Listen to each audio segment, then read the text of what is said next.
Hey, everybody, welcome back to Conversations in Ken's Cafe. We got an amazing show happening with Chris Trump today, one of the main voices for Korean natural farming in North America, and I'm sure around the world. So I know that a lot of people are here to hear Chris talk about Korean natural farming, but I'm actually here to find out how the hell Chris Trump got into Korean natural farming because the life that he has went through to come from where he was to where he is now, I think is going to be an absolutely amazing story. So, Chris, how the hell did you get started in all this, and how did you go from a regular grower to natural growing methodologies? Great question.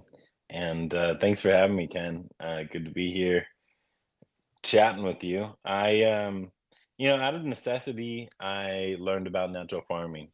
It was Okay.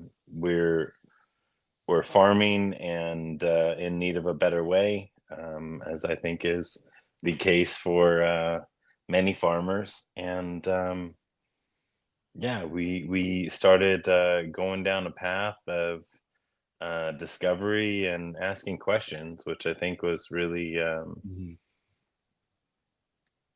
really important. I think the questions and our farm kind of led us there too. We had these events that happened that kind of begged the question, and so I started playing around. I did commercial aquaponics, which had a Mhm. ton big biological component, and then natural farming landed in Hawaii, and really the very first and only 5-day class that Master Cho ever taught was in my little tiny town, 40 minutes to the nearest stoplight. So it was delivered, hand delivered to my doorstep, if you will. Mhm. Oh, well, yeah, but you started out conventional all the way, or your family always been like? Let's tell the people what crops you were growing and how you got into that side of it before we get into what Master Cho was teaching you. Where did you guys start out? Yeah, my father started farming on the Big Island of Hawaii, and Mhm. when I was real young, it was kind of diversified crops. We did trying to figure out what would work, what would take away the second job and pay the bills. And so we were poor farmers because they weren't really profitable or making it all make sense. Um, and so we did eggplant. I ate a lot of Mhm. eggplant. We did. Pineapple, my dad, was brought some of the first white pineapple to Hawaii, Sweet. maybe the first grower, um, definitely to the Big Island. Um, we did hair sheep. My dad brought the first hair sheep over from the mainland, Mhm. for, production in Hawaii. Now there's hair sheep all over, and we got, deer and other things coming in now too. Um, Mhm. but we did some cattle. Cattle was a ton of fun growing up. Got to ride horses and learn to rope and Cool. brand and all the good stuff. Yeah. And about 30, maybe 35 years ago now, we started with macadamia nuts. Um, Okay. there was a planting of about 800 acres. And the company that was running it went under. And so we didn't plant the trees, but began managing it. And yeah, it's been a journey. And so we for a long time we were a split operation. We had about 350 acres of organic and about 400 conventional. And Mhm. yeah, it was. it was a struggle to be profitable organically. Yeah, it was to feed the trees and get the production was not something we were succeeding at, and it was inputs are expensive, but Yeah. also just the know-how, the technology wasn't really there, and Mhm. I also love macadamia nuts covered in chocolate. That's my Uh, wife, and she's a chocoholic, by the way. Okay.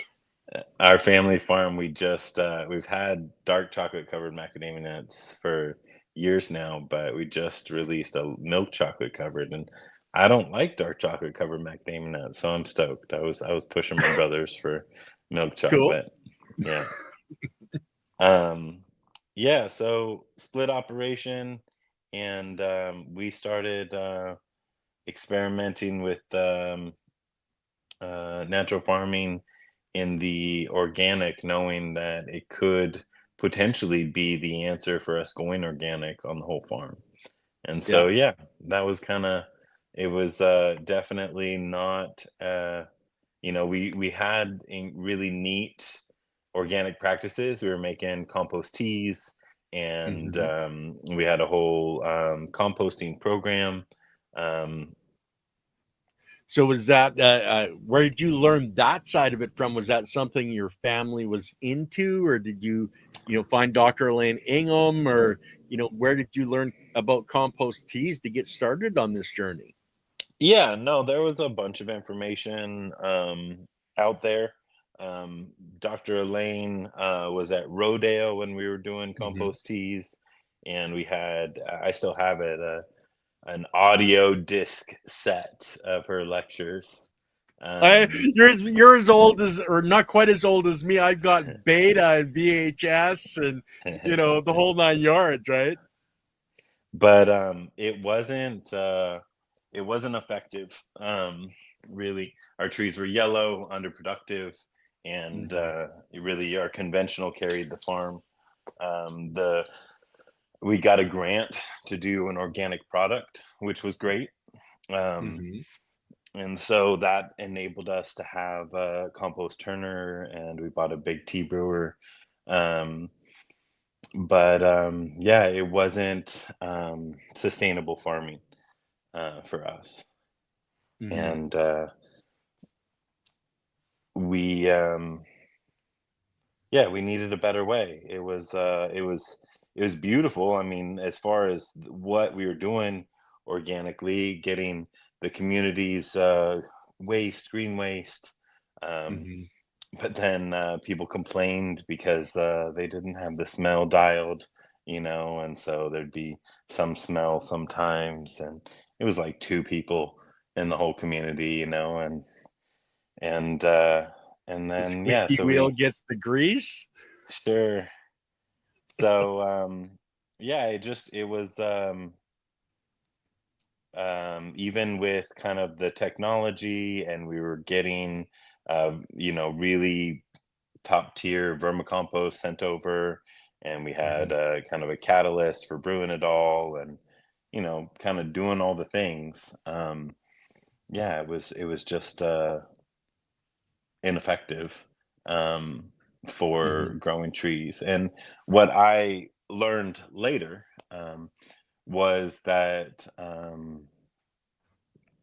what I know now is that the Dr. Lane's methods, they just don't have the ability to create fungi rich compost tea. Mhm. And none of the composting was for large scale operations. So we were doing these windrows, and so we didn't have the whole picture. We didn't have all the Yeah. information we needed to create a fungally dominated environment for our macadamia nut trees in the soil. And I didn't understand that. We didn't understand Yeah. why it wasn't working, why the trees were yellowed. But I came later to really understand what was happening, and that was part of the journey, though. Well, and that's the thing. Like the trees need a much higher fungal dominated soil than, say, lettuce or carrots or anything like that.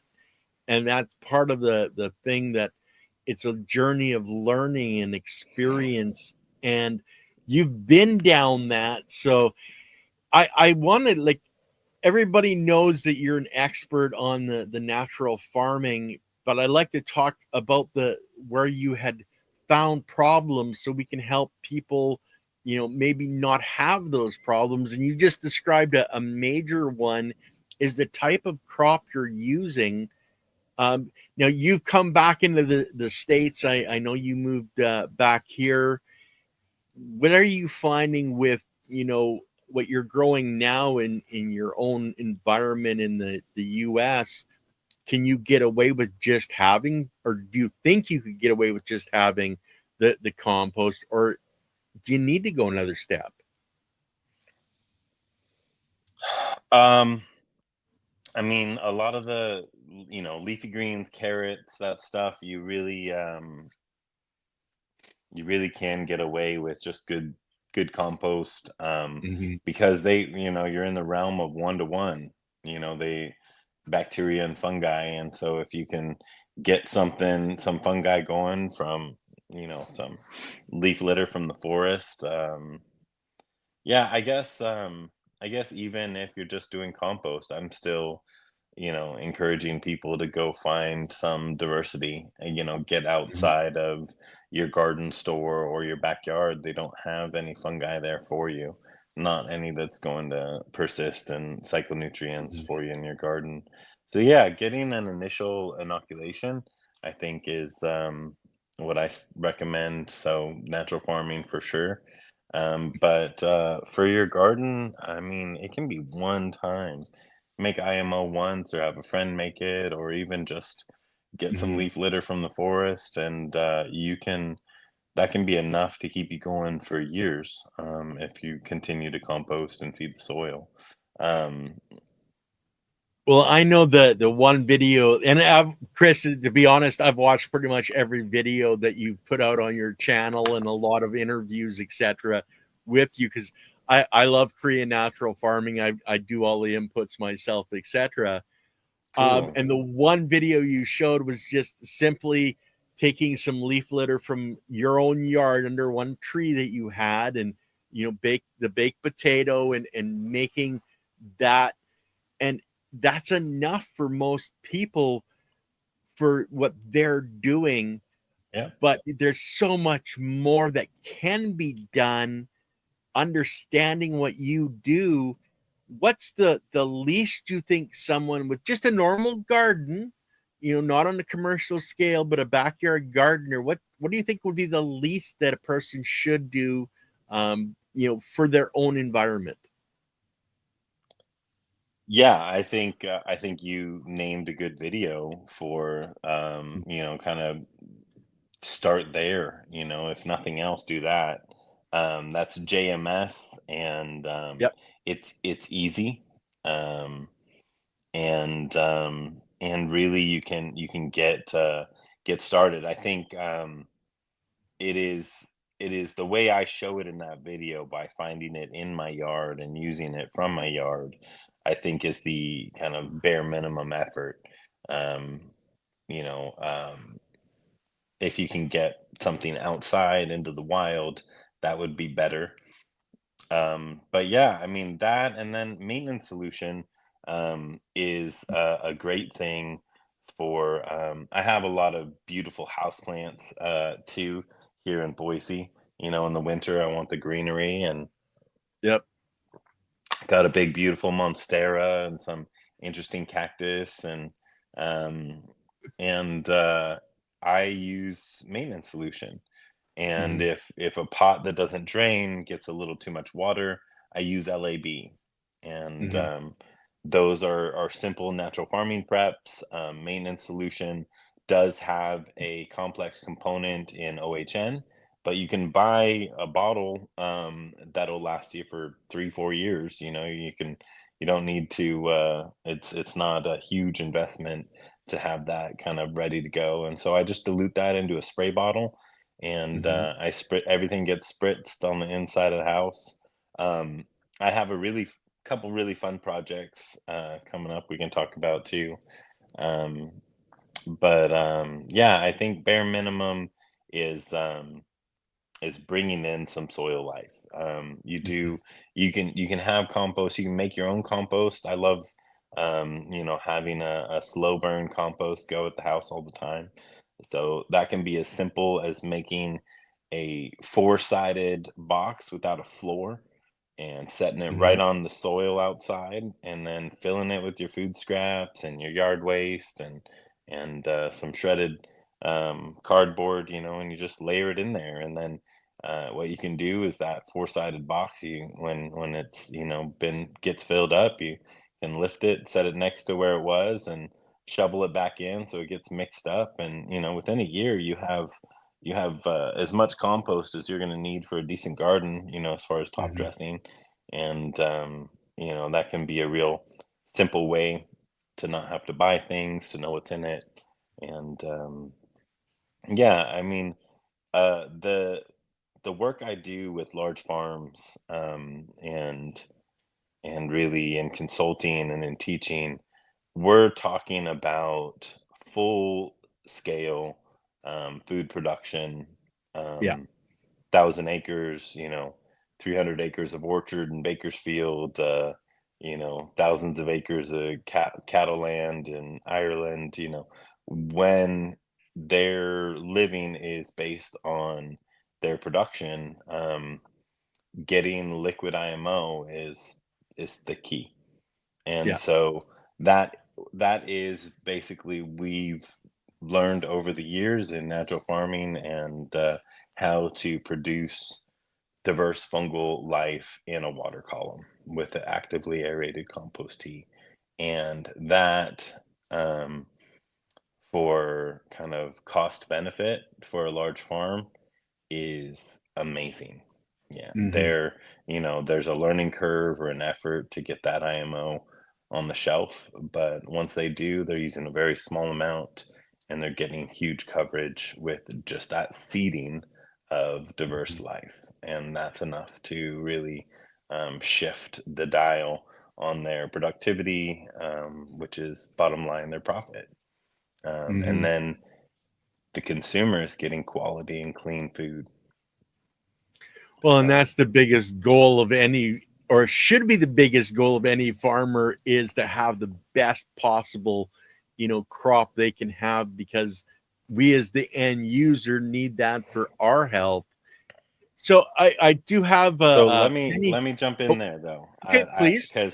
because I disagree with you. Um, Okay.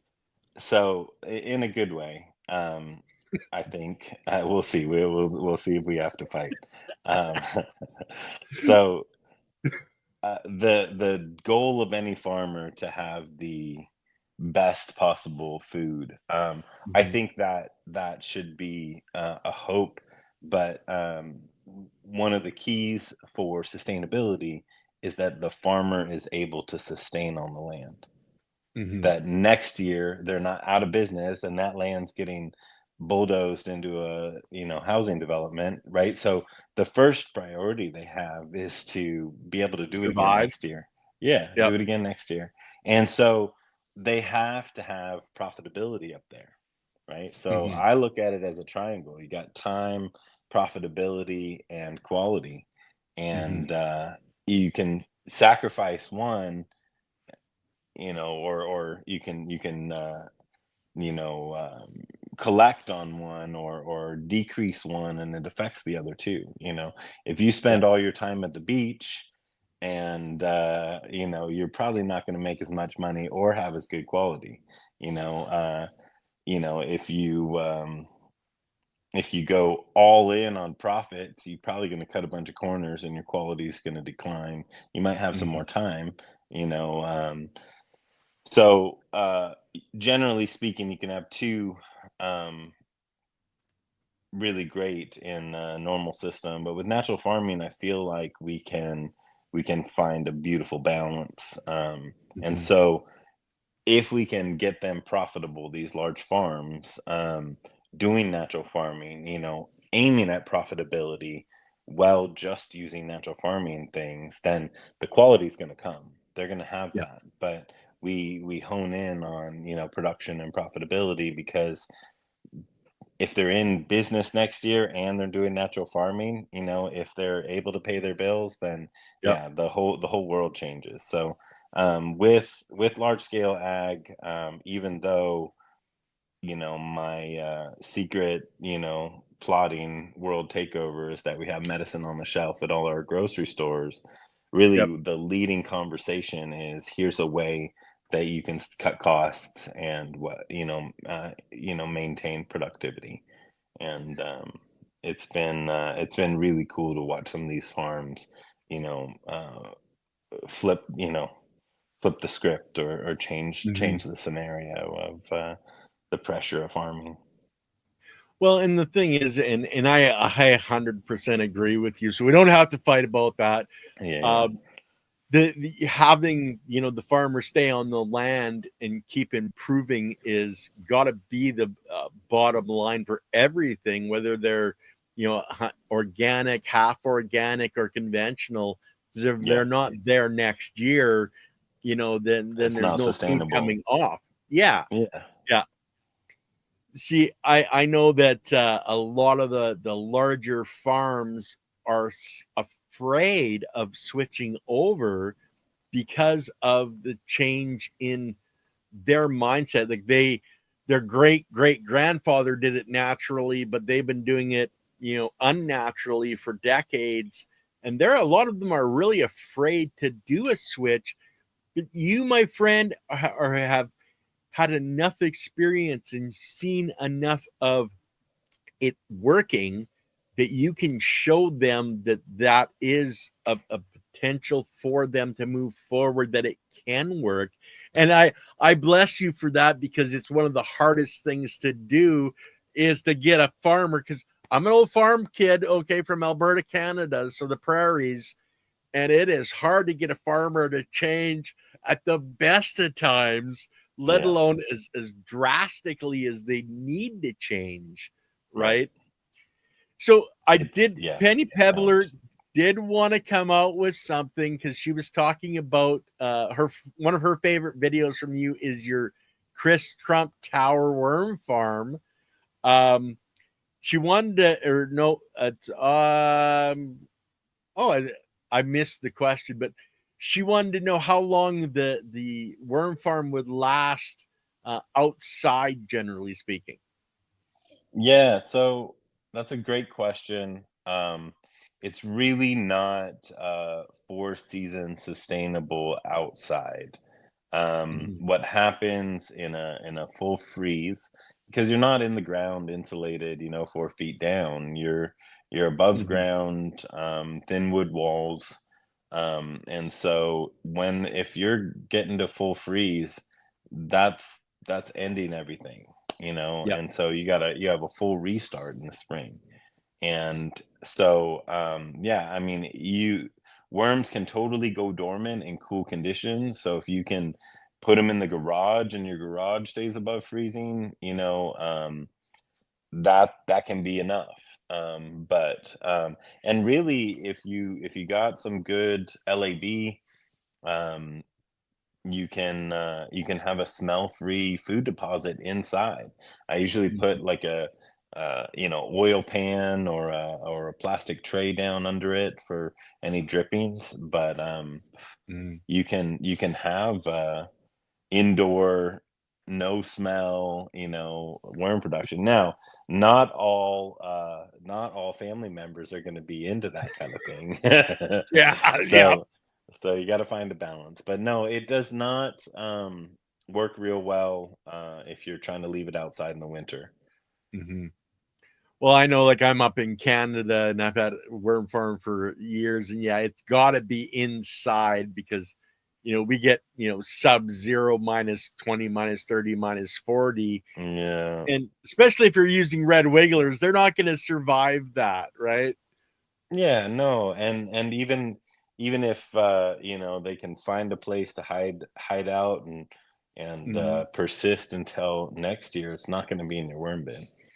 Yeah, yeah.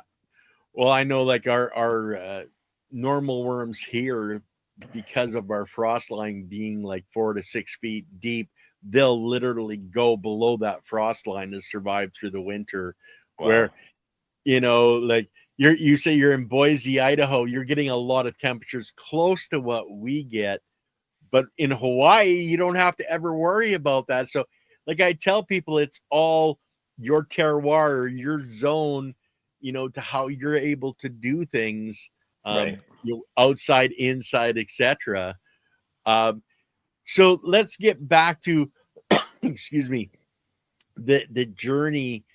What is do you think the main issue with farmers in making the change, and I'm talking large scale here, for making the change from, going organic to the conventional?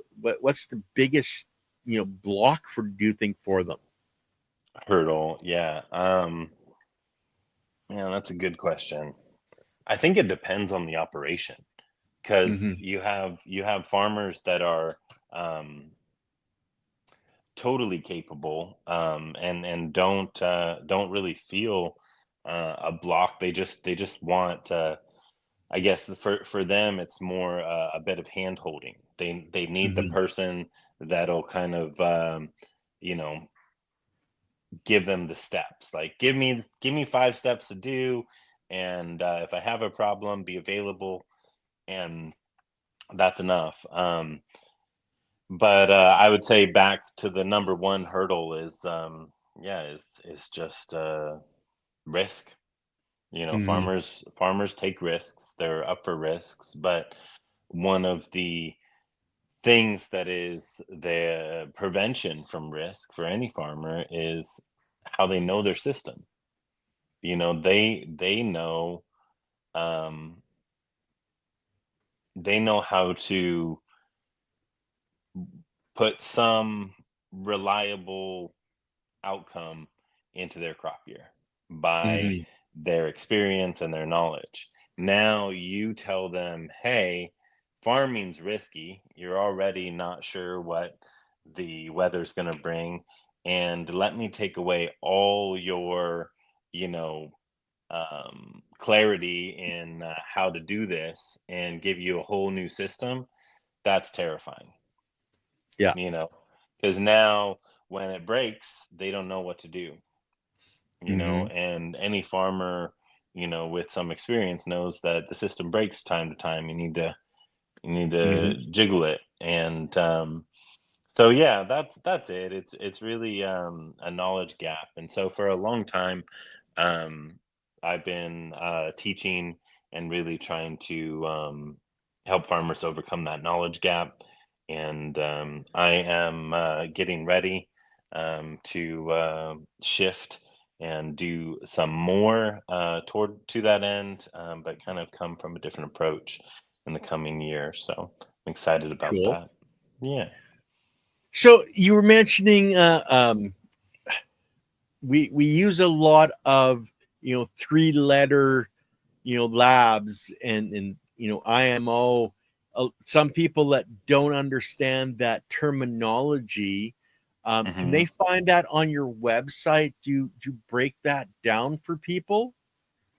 Yeah, yeah. So on the website, there is some kind of clarifying, um, readable information. There's also links Hmm. to the videos. There's a bunch of free resources. Um, yeah, it's definitely something we, I mean, constantly trying to help people overcome Hmm. that learning curve, because it's ridiculous. Um, So you mentioned OHN, Oriental Herbal Nutrient, mhm. and people buying a bottle. Is that something that is available on your website for people? Yeah, yeah, on the Okay, website you cool. can order. I'm not, you know, it's not Amazon, so you don't get it the next day with, overnight delivery. Yep. But definitely, free shipping on orders over $100. And I only sell the things that are hard to make. So OHN, FAA. FAA is all a year old or older, so that it Mhm. doesn't have any decomposition that needs to happen on the leaf. So real plant available, and and then I'll mix it for people and do a maintenance solution just to kind of have that bottle concentrate. So they just pour Yep. 1 to 200 and it's ready to go. But yeah, on the packaging of the OHN, there's a QR code to send you to the video on how to make it, and Mhm. so it's usually customers will get it once and then start making their own batch, and so that's kind of the idea. Well, I know that's really the only one I haven't made. I've got, some fish amino acids, that's the FAA, that's what, 5 years old now? So and I learned from your video, and you did it in one of your classes, and you had the cooler with the spout on the bottom so people could draw off it when it was made. And I watched that video probably 3 or 4 times just to make sure I really understood what was going on. And that's what I tell people: listen to many voices, find the ones that resonate with you, and Mm, follow them. And if you're mixing these solutions, guys, and you're not quite sure, you can reach out to someone like Chris, and he's got Facebook, Instagram, etc. But watch a whole bunch of different videos on the exact same topic, because one person might be that saying it in such a way where it dings in your mind. mm, But I love that you have these things available for people, because like FAA, it's a year process to get to that, sweet spot before you really want to use it. And then understanding that once you're there, the longer it lasts, the less you have to use. And that's one of the beauties about Korean natural farming is a lot of this stuff, the mixture ratios are like 1 to 500, 1 to 1,000. So you don't have to make a lot to get through a year. yeah. How are you finding that with the larger farmers? Are they making, big batches, or they making it just yearly, or are they making long term? Yeah, no, they're making big batches and I kind of lay them out on how to just scale it. I mean, big batches of these things really are just bigger containers and Yep. more weight, it's not super insurmountable. There's some nuance and stuff will, help people through if they're trying to do it on a large scale, just for Mhm. material handling and workflow, but um, yeah, they're doing it, and cost compared to other fertilizers are significantly lower. Um, Mhm. and some farmers, they began down natural farming road. I've had a couple that began, they were really excited, and then they kept some of it and they added, cover crops and crimping and, a little bit of this, or combining it with a worm farm, combining natural farming using their IMO and getting it involved in a worm farm. So they're banking that biology. I have a Cool. farmer that does that with Johnson Sioux. So these big old chain together Johnson Sioux, which is just a large worm farm, and Yep. in a tote, and they're then getting all that life, that microbial life from the IMO, going in their worm farms, and then they're using the leachate. And I think there's lots of ways to do it. I like natural farming because once you get over the learning curve, it's a pretty elegant package. Yep. You can get it all, and with liquid IMO, we can do no bugs, no pests, no disease, pretty Mhm. much on any crop, and that's a huge kind of story. Um, for the farms is getting rid Mhm. of disease, and even in huge, highly susceptible plants. So that's Mhm. been really cool. I'm growing ginger in Hawaii, third year in a row on the same Mhm. land, and that's impossible in Hawaii conventional agriculture. You can't do it. Yep. Um, because the nematodes and the disease will take over.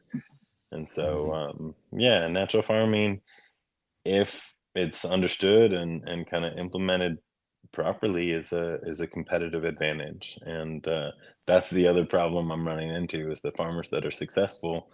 They don't really want to talk about it because they're they're they're happily benefiting from their Mhm. niche, their edge they've gained in the market. Mhm. Well, and that's a problem with humanity generally speaking, and a lot of these different technologies, etc. Hide it so that you can make the most profit. But I'm glad that you're not that way. I'm not that way. Our other hosts aren't that way, and a lot of the people we bring onto our channel, it's about the human species. It's about our entire planet coming back into health, and that's what we focus on. Like I don't you don't know me from a hole in the ground, Chris. So to give you a little bit of idea, I took it down to the S phase of cell division and realized that it's the biology that actually creates and maintains every cell and every organic creature out there, whether that's a plant, animal, or a human. And so that's where I came up with it's all about the biology, because without that biology, we don't have cell division, we don't have life. Korean natural farming is really focused on bringing that biology back into the system in so many different ways.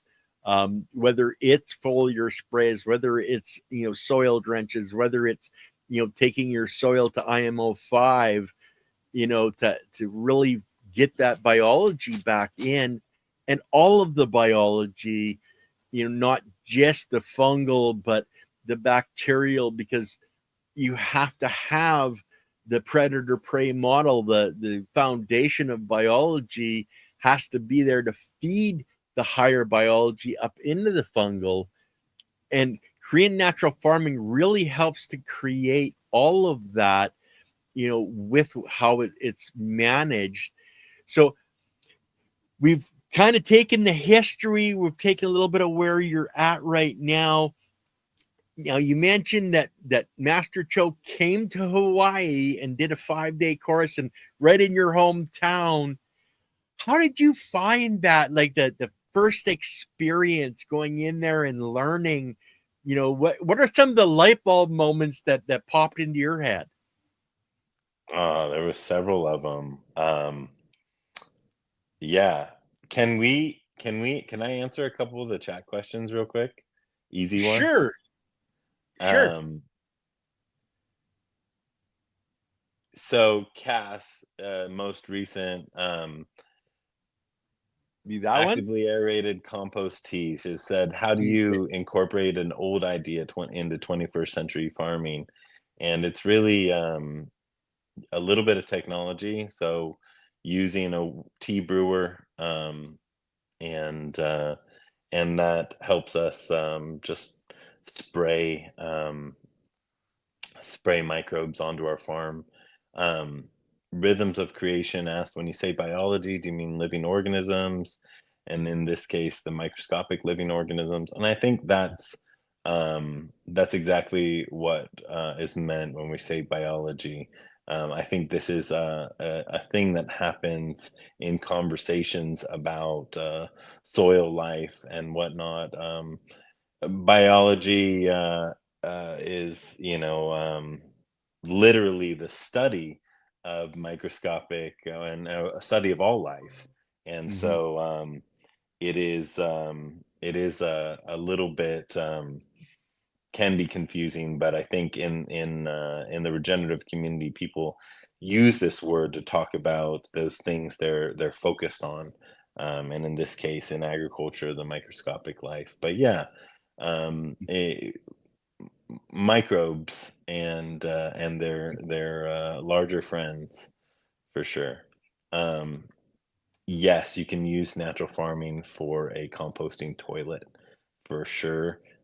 What we typically do is we'll put a little scoop bucket, one of wood chips, one of IMO, or you can just mix them together and you just do quarter cup of IMO and a big decent scoop of like a 2 cup scoop or a 3 cup scoop of wood chips, Mhm. and that's for poop, and then for pee, you don't really even have to scoop anything. So, Mhm. but yeah, that makes for an incredible no smell compost toilet, and you just make your customers there do the IMO additions.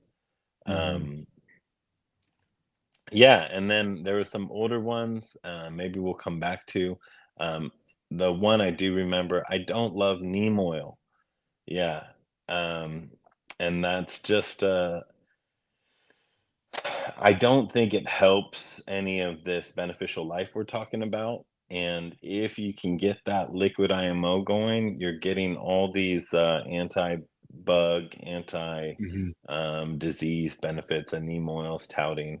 Um, yeah, so I think those were that was the bulk of them. I think there's a couple stragglers, but, Well, yeah. Case's Oh, yeah. a cranberry farmer from the East Coast that's switched to organic. But I've always been confused on IMO 1 through 5. Can you dig deeper into it, or if there's time, just a quick overview? Yeah, so it's really just, so 1 through 4 are really just 4 steps in a recipe. The recipe being finished product IMO4, the goal being IMO4. So 1 through through 3 are 1 through 4 are all the steps to get there. That Mhm. finished product is this diverse, balanced microbial mix. IMO5 is this idea that you can, once you have IMO4, you can really use it to create compost, nutrient rich compost that is full of the beneficial life. And so we do that by composting our manure or our diverse nutrients like crab meal, feather meal manure, and wood chips and green waste, and keeping it in that 120 degrees or less range. Now we are producing a massive amount of beneficial, diverse life, not toasting and killing off everything, um, and at the same time curing all our high nitrogen and getting Mhm. it plant ready. So that's what IMO5 is. But yeah, Yep. I mean, just kind of cruising through those videos, it would take you probably a couple hours, and you'd have a kind of basic, walkthrough. I also have an online class if you guys are interested that gives full explanation. I think it's 40 or 50 hours of Cool. really getting into all of this. So yeah, but circling back to the question I dodged to answer these, what were we talking about, Ken? Bring us back. Well, see, you got my mind going all over the place now, but the farmers, the oh geez, now I've lost it too. Oh So yeah, no, you asked what was it like sitting in that first class? What light bulbs came on, and yes, there um, we go. yeah, I think there was a bunch. It was a lot of head scratching. Like we're talking about wheelbarrow scale. How am I going to do this on 700 acres? So there's a lot of real confusion for me initially. Other than this seems like it makes a lot of sense in the studying I'd done. But one of the I think biggest me and the guy sitting next to me, we stopped and really kind of squinted our eyes at the notes was every other line in the notes, just going down, writing in a new idea, Mhm. was love. I mean, that was what we were talking about between every single concept that was being laid out. And I had never been in any agricultural seminar or microbe talk or anything that it even mentioned love. And so to have uh, care for what you're Mhm. doing, care for conscientious care, heart-centric care for this process and this role we have as farmers and the things we do on the farm, um, that has grown in me. I have come to understand that in Mhm. ways that it wasn't even on my radar before meeting Master Cho. And Mhm. and so I think that um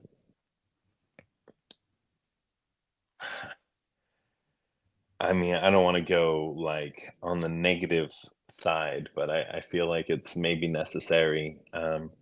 You know, we have now, I think it's somewhere 60 to 80% of Mhm. people buying stuff at the grocery store, 60 to 80% of what they buy is not ingredients, fresh ingredients, but prepared, packaged, processed Mhm. food, and that's a change just in the last 20 years, Yeah. from like 20% or less. Mhm. Um, Maybe it's a slightly different the numbers, but you know how numbers are. Um, and that's because, there's somebody's getting paid when we buy stuff that they wrap up in packaging, and there's nothing wrong with creating something with ingredients, but it used to be we created pickles and Mhm. ferments and jams and whatnot, and then we had fresh food still. So I think we need a little bit of shift, um, and the agriculture, huge shift in agriculture, but also maybe a huge shift in who's peddling it. And Mhm. so I think the love, I think, has grown in me to a bit of the heart of a revolution, mindset, that is Mhm. what it is to love humans, and agriculture is to foster and work towards real change. And Mhm. and that's on in my space on my farm, and then I think over time fostering the Mhm. change for others. So yeah, we'll keep it up. But Well, yeah, lots to learn on and how to love in agriculture. I know that, like, I've come from the cannabis industry background, learning all this stuff, and one of the things that a good grower loves his plants and knows that if there's somebody in his grow that has negative energy, is having a bad day, they want to get that person out of there as soon as they can, because that energy affects the plants. They they can feel that energy. It's been proven scientifically that they have more sensory uh, inputs than a human being does now. They can see the color of your shirt and recognize it. They recognize that flow of energy. And that's where that love comes in, is if you're putting love in, you're going to get love out. If you're putting negative in, you're going to get negative out. And there's all kinds of examples. Dr. Yamamoto from Japan and his water and rice experiments, putting negative energy in and positive energy in and seeing the difference. So we on, especially on this channel, we really get into, the what people call the woo woo, but we understand that our physical forms are just batches of biology. It's that energy around us, our aura, our essence, whatever, our soul, whatever you want to call it, that's attached to this physical form, that does have that energetic effect on everything around us, whether it's plant interaction or human interaction. And Chris, I'm really glad that, Master Cho, was teaching that side of it, because we've got Dr. Gerald Pollock coming on, fourth phase of water here this afternoon with Leighton Morrison. But one of the things I learned a long time ago is if you have a water cup that you're drinking from and it's got love on it and hope on it written on there, that energy actually goes into that water. And Mm. do you teach that at all, or show that to the farmers at all? You know, talking about the energetic, or they really, do they put up the wall? Yeah, it depends on the farmer. It's it's definitely part of natural farming philosophy, so it's pretty Mm-hmm. easy to to it's pretty easy to talk about it. Master Mm-hmm. Cho would say that the farmer can only farm as big as their heart. You Mm-hmm. know, that was the size of the amount of animals you could have, or crops, and it was maybe you needed more people, or but yeah, it's a real dynamic, a real aspect of farming. And Mm-hmm. I think we can I'm excited to show more. I'm gonna do a farm project here that's going to be for teaching, Cool. and I want to show the effects over years, Mm-hmm. on what that is. And so excited to jump into that, and really give perspective on, yeah, what you know Master Cho would talk about the kind of balance of animal psychology. Mm-hmm. The So many things we do on a natural farming chicken farm or piggery are about the psychological well-being of the animals, and how that directly equates to a not as the reason we do it, but also as the reason we do it. It directly equates to the income to the farmer. And it's not a buying an expensive feed. It's about setting up the space so that the birds are happy, so that the Mm-hmm. pigs are happy. And then a happy pig now is converting feed to a healthy carcass in a way that unhappy pigs aren't. Yeah. And that's what's the monetary value of happy pigs? And I know that's not, we have a really hard time, touching this woo with money, because Yeah. it's like money bad, love good. And it's like, no, loving money is bad, like making that your love. But Mm-hmm. money is part of sustainability for a farmer. It's the Yeah. necessary component to keep them farming there, especially a great farmer. It's all that Mm-hmm. more important that they have financial increase and financial health, because we want them to grow. We don't want them to slowly bleed until they go out of business. And Mm-hmm. and so and so we want to do these things that are, the fern gully, wooist aspects of farming, that also create sustainability and enable a farmer to be happy on their land and not stressed about their bills. And Well, I like what the American one's question here. How does one know when a pig is happy? well, I mean, there's a lot of things we could do to to talk about that. I think we'd have to get into pig farming. Mm-hmm. But one of the things we do is we take small sticks, maybe as big as round as a silver dollar, and Mm-hmm. maybe 6 to 10 inches long, and you soak them in water and FPJ, Mm-hmm. and then you bury them in the deep litter of the piggery. So you just go out and stick them underground. So as the pig roots around and they find one of these sticks, it's pig chewing gum. And you put that in there Cool.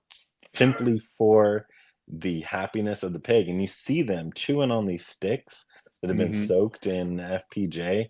and there you can see a happy pig at that moment. But also, a farmer can know when their pigs are happy or upset just because their heart covers that part of the farm. They're Mhm. aware, they're connected, they're paying attention to what's needed, and a lot of what we learned in Korea on these farms where they're farming natural farming ways with pigs and Mhm. chickens was, how to tend to the psychological health of their animals. Yeah. Well, and most people don't consider that, as meaning anything until you're a farmer and you have your hands there every day and you see a difference in the how the pigs react to you and how they react to their environment. Like, Hmm. I know I'm a lot Pig, happier when I have heat in my house in the winter. yeah, You know, what's the difference between me and a pig is I got a little bit more intelligence, well, depending on the day, yeah. okay. But Pigs are smarter than the smartest dog. oh yeah, Yeah, yeah, yeah. Dogs are dumb in comparison. So yep. you can have whole conversations. People talk to their dogs and get reaction. Mhm. Pigs are next level when it comes to that. Yeah, Well, and then chickens, if they're all pecking each other and pissed mhm, off, they probably don't have enough security in their pecking order, and you can help that by just how you set up their roost. There's this mhm, curvature of the roost is part of making the highest point, allows the chickens to know who's the queen, and that mhm, actually creates safety and stability in the flock. yep. Yeah. Well, and it's amazing because how did we find this out? Because somebody was observant, somebody was paying attention to their animals, somebody loved their animals enough to pay attention.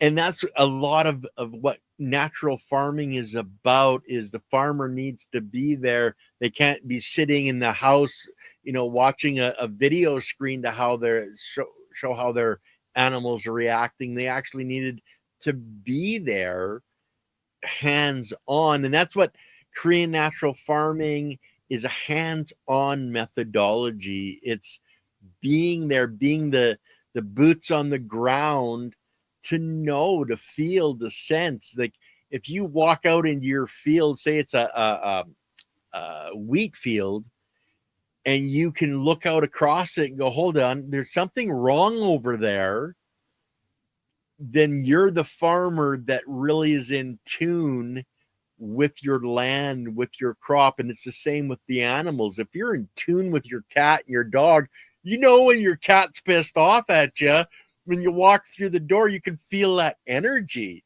you Yeah, know? a little pee So on do you, you bud. teach the chicken and the pig stuff on your website as well? I know I've watched it through some of the stuff, but how Yeah, do, I have some videos on just setting up the coop. Mhm, I have not gotten hugely into teaching it. I don't have extensive videos.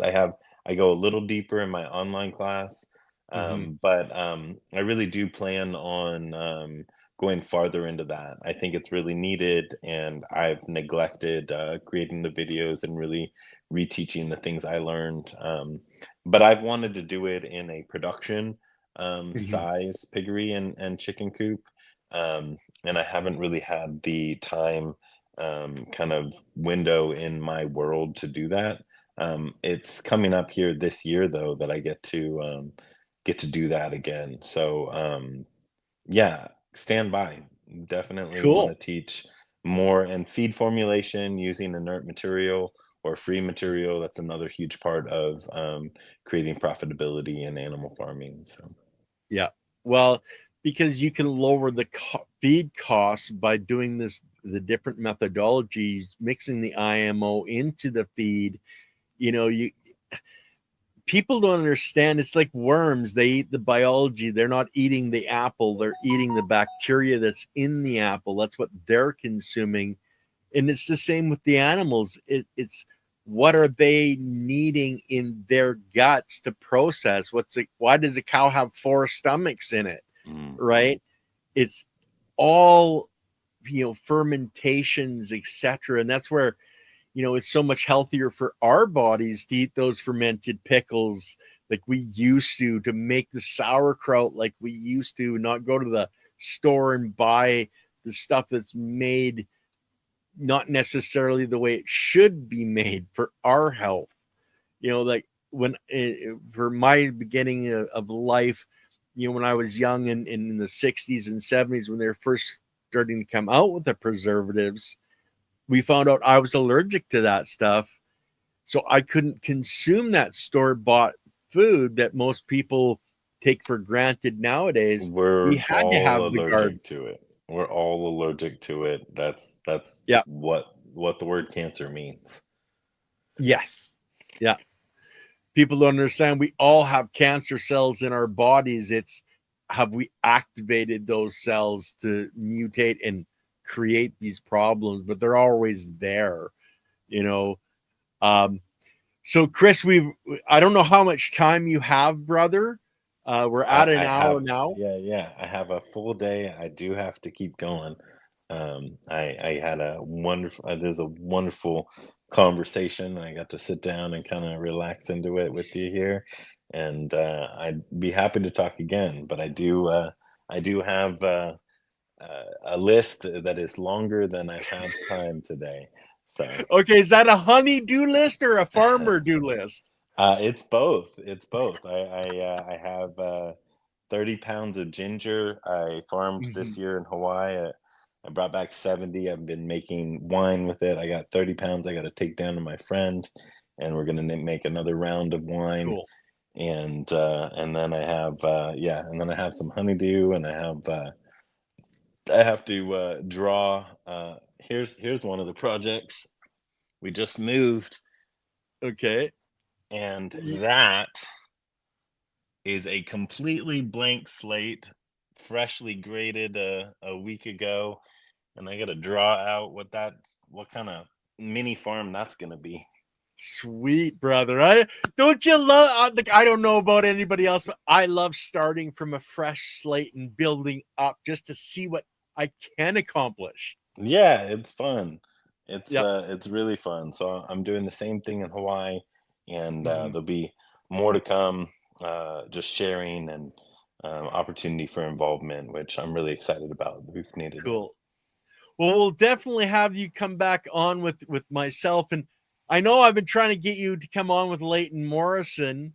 So we'll have to get that arranged too when you have and that's Mondays as well. So Awesome. Yeah. Say hi to Leighton for me. I will do that. He's coming up, as I said, with Gerald Pollock, the fourth phase of water here in an hour's time. So I'll give him a hard time for you. All right. Tell him I said hello. All right, Chris. Well, you jump off. I'm going to let the guys in the channel know what's coming up. So blessings, Chris, for coming on. You're an inspiration for all of us.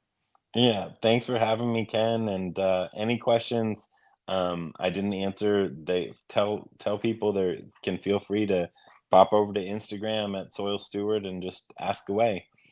Shoot it into my DMs, and I answer all of those. So Cool. You're a wonderful guy, Chris. I really appreciate your coming on, brother. Have a take great care, day. guys. You too. Bye bye. Bye bye. So, guys, as he said, if you have any questions we didn't get to, and I try to watch the chat. Some days I'm better at it than others, but you can reach out to Chris, find out more. You can go to his website. As he said, he has courses there that you can take. Natural farming methodologies are a wonderful, wonderful way to start bringing the biology back into your gardens, into your farms, into your soils, and then into yourself when you're consuming all of that. So don't hesitate to, learn and grow and expand your knowledge on how to add biology back into your environment, whether that's in the water you're drinking, the air you're breathing, the soil you're growing in. It all comes down to that biology being there, supplying the components to that biology to build healthy cells. So, guys, as I said, we've got Gerald Pollock coming up here in an hour's time with Leighton Morrison. Um, we've got more shows coming up I'm trying to do this every day at this time to bring you guys more information. You guys can help me out by, reaching out to people that you think would be great for coming on for these types of conversations. If you can reach out to them and, talk to them on the DMs, etc. I had a young lady that reached out earlier. Thank you. I think it's David that reached out to her. Send them to It's All About the Biology at gmail.com. And I'd love to get more people on and a more variety, doctors, physiotherapists. I'm going to have Dr. Paula Ruffin come back on as well. Chiropractic. There's all these people that are helping us in various ways. Please don't hesitate to reach out. If you're on, if you have knowledge, you want to come on, reach out, guys. Don't leave me sitting here alone, just yapping my head off. Help me help you by bringing these wonderful voices into our community to help share their knowledge, their expertise, to help all of us, just like Chris is out there sharing what he's doing, why he's doing it. And like he said, love. Master Cho talked about love and that side of the energetic. Andy and I were talking about stuff like that yesterday. That's a major component. Remember, this is just the physical. That energetic, match it up with this physical and reach your full genetic potential physically, mentally, emotionally. Everybody, we'll see you in just under an hour with Leighton Morrison. I love you guys all. Have a wonderful day and enjoy your life. Get out there, smile, joke, laugh, enjoy, guys. We'll talk to you soon.